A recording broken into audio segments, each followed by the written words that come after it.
Elizabeth Packard was a woman ahead of her time. Born in 1816, she was known for her intelligence and independent spirit. She married Theophilus Packard, a Presbyterian minister, in 1831. They had 6 children together. On the surface, their life appeared ordinary. However, beneath the veneer of normalcy, a storm was brewing. Elizabeth dared to challenge her husband's rigid religious views. This difference of opinion in the eyes of Theophilus was a sign of insanity. In 1860, Theophilus had Elizabeth committed to the Illinois State Hospital for the Insane in Jacksonville. She was deemed insane, not for any medical reason, but for her dissenting religious beliefs. This was a time when a woman's opinions held little weight, easily dismissed by the patriarchal society. Elizabeth, however, refused to be silenced. She vehemently denied the accusations of insanity, but her protests went unheard. She was trapped, a prisoner in her own mind, labeled as insane for daring to think differently. The asylum was a cold, unforgiving place. The treatments were barbaric, the conditions deplorable. Elizabeth witnessed firsthand the horrors of the asylum system, yet she never allowed the darkness to consume her. Her spirit, though battered, remained unbroken. She clung to her sanity, knowing that she was not insane. She held on to the belief that one day she would be free, and more importantly, would ensure no one else suffered her fate. Elizabeth's time in the asylum was marked by a relentless fight for her freedom. Despite being surrounded by those deemed insane, Elizabeth never wavered in her belief in her own sanity. She refused to be defined by the label thrust upon her.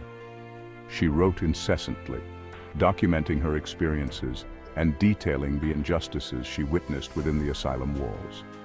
She was a woman possessed, driven by an unyielding desire to expose the truth. Her letters, smuggled out of the asylum, reached influential friends and family members. They carried her cries for help, her pleas for justice. Elizabeth's story began to spread, slowly at first, then gaining momentum. Public awareness grew, fueled by the injustice of Elizabeth's situation. The seed of doubt was sown. Could a woman be declared insane simply for disagreeing with her husband? The pressure mounted on the asylum authorities. Finally, after 3 long years, Elizabeth was released. However, her freedom came with a bitter caveat. She was deemed harmless, not sane. This was a small victory, a crack in the system, but Elizabeth knew the fight was far from over. She had tasted freedom, but the system that had imprisoned her remained unchanged. This fueled her resolve to fight for the rights of all those wrongly deemed insane. Elizabeth's release from the asylum marked the beginning of her lifelong crusade for mental health reform. She was a woman on a mission, fueled by the injustices she had suffered. She became a tireless advocate for the rights of the mentally ill. She traveled extensively, delivering lectures and sharing her harrowing experiences. Elizabeth's voice, once silenced, now boomed across the nation, demanding justice and reform.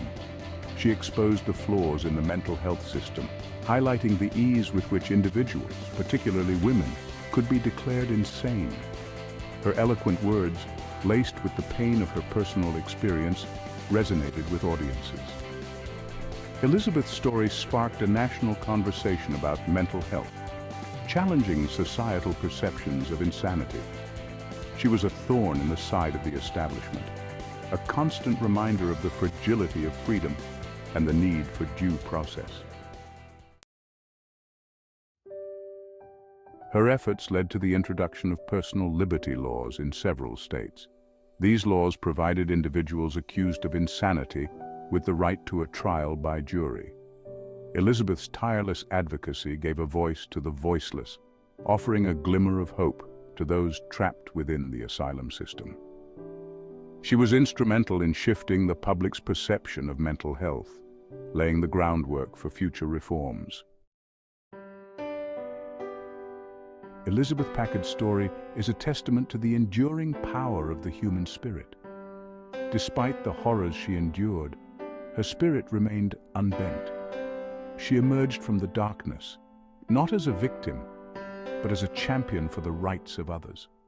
Her courage and determination left an indelible mark on the mental health system. Elizabeth's legacy extends far beyond the legal reforms she helped enact. She is remembered as a pioneer in the field of mental health advocacy.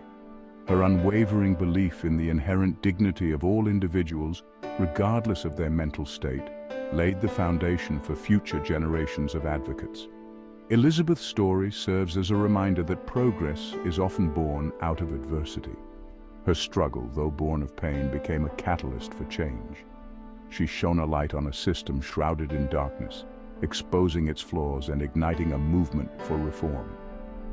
Elizabeth Packard's indomitable spirit continues to inspire us today, urging us to fight for justice, to challenge the status quo, and to never stop advocating for a more humane and equitable world.